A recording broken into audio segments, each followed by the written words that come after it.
leaving him prey to debilitating aches and fevers, and a rheumatic complaint, so severe at times that he was hardly able to raise my hand to my head or turn myself in bed. Yet in 1787, Washington donned his best breeches and frock coat, powdered his hair, and pushed his body to serve his country again, this time as the indispensable president of a constitutional convention in the sweltering Philadelphia summer. In the span of just over 100 days, the delegates created a radically new frame of government powerful enough to protect and preserve their fledgling republic, but one with enough checks and balances to safeguard against the tyranny that Americans had endured under British rule.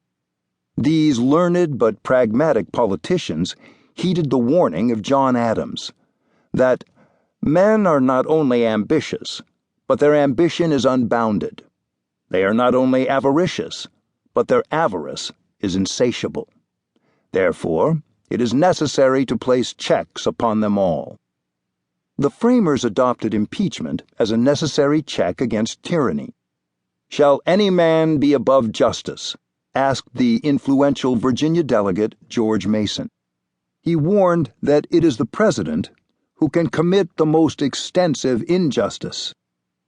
Although they agreed on the need for impeachment, the delegates struggled with defining the grounds for indicting and removing federal officials.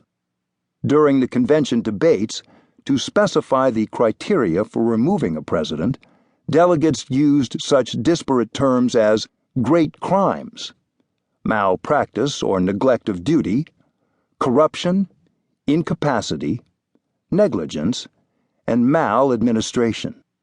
They finally cast their vote for high crimes and misdemeanors against the state, then dropped the state qualifier, which both broadened and obfuscated the meaning of the impeachment. Politics without crime.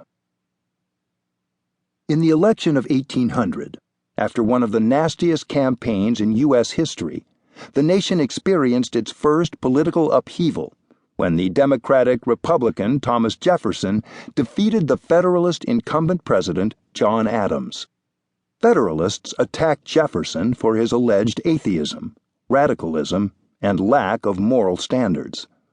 One propagandist warned that with Jefferson as president, murder, robbery, rape, adultery, and incest will be openly taught and practiced. The air will be rent with the cries of the distressed. The soil will be soaked with blood, and the nation black with crimes. The Jeffersonians fought back, charging Adams with scheming to extinguish the Republic by marrying one of his sons to the daughter of the King of England and re-establishing British rule over America.